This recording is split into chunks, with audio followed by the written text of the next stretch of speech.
Shooting সেটে চাঞ্চল্যকর অভিযোগ। অভিনেত্রী তানজিন তিশার বিরুদ্ধে নিজেকে মারধরের অভিযোগ তুলেছেন তরুণ অভিনেত্রী সামিয়া অথই। 3 মার্চ মঙ্গলবার ফেসবুক লাইভে এসে এ অভিযোগ করেন সামিয়া অথই। তবে অভিযোগ অস্বীকার করে তিশা বলেছেন বিষয়টি সম্পূর্ণ আলাদা। শুটিং সেটে তানজিন তিশা কেন আমাকে মারলো এর সঠিক বিচার চাই, সম্মান সবার প্রাপ্য, এই শিরোনামে লাইভে এসে অথই জানান তিনি বর্তমানে নির্মাতা রাফাত মজুমদার রিঙ্কুর একটি নাটকের শুটিংয়ে মানিকগঞ্জে রয়েছেন। সেখানে তার সহশিল্পী হিসেবে আছেন তানজিন তিশা, শহীদুজ্জামান সেলিম ও মীর রাব্বি সহ অনেকে। অভিযোগ করে সামিয়া অথই বলেন তিনি সোমবার মানিকগঞ্জে পৌঁছান। এ সময় তানজিন তিশার জন্য একটি উপহারও নিয়ে গিয়েছিলেন।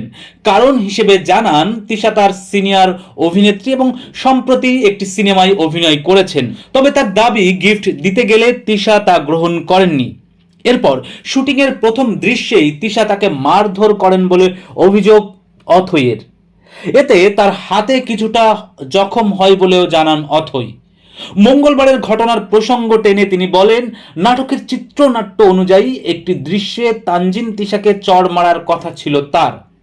অথৈর ভাষ্য, তিনি আলতো করে থাপ্পড় দিয়েছিলেন, কিন্তু এতে তিশা ক্ষেপে গিয়ে উল্টো তাকে মারেন।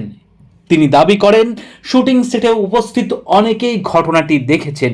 এছাড়া পুরনো একটি বিরোধের প্রসঙ্গ তোলেন সামিয়া অথই।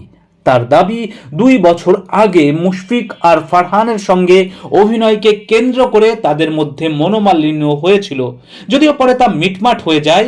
ক্ষোভ প্রকাশ করে অথই বলেন একজন সিনিয়র শিল্পীর কাছ থেকে এমন আচরণ অশোভন। অন্যদিকে সব অভিযোগ অস্বীকার করে তানজিন তিশা বলেন নাটকের স্ক্রিপ্ট অনুসরণ না করে সামিয়া অথই আগে তাকে আঘাত করেছেন, তখন মাথা ঠিক রাখতে না পেরে তিনি পাল্টা আঘাত করেছেন। তিশা আরো বলেন ফাইনাল শুটিং এর আগে রিহার্সেল হয়েছে এবং তখন কোনো সমস্যা হয়নি। যদি পূর্ব শত্রুতা থাকতো তাহলে তিনি তার সঙ্গে কাজই করতেন না। তিশার দাবি অথই যা বলেছেন তার বেশিরভাগই বানানো। ঘটনার পর শুটিং সেটের এই পরিস্থিতি নিয়ে নেট দুনিয়ায় শুরু হয়েছে নানা আলোচনা সমালোচনা। এ বিষয়ে আপনার মতামত কি কমেন্টে জানাতে ভুলবেন না। আর ভিডিওটি ভালো লাগলে শেয়ার সাবস্ক্রাইব করতেও ভুলবেন না। যেন দেখা হবে নতুন কোনো ভিডিওতে। সঙ্গে থাকুন পার্শ্বচিত্র চ্যানেলের।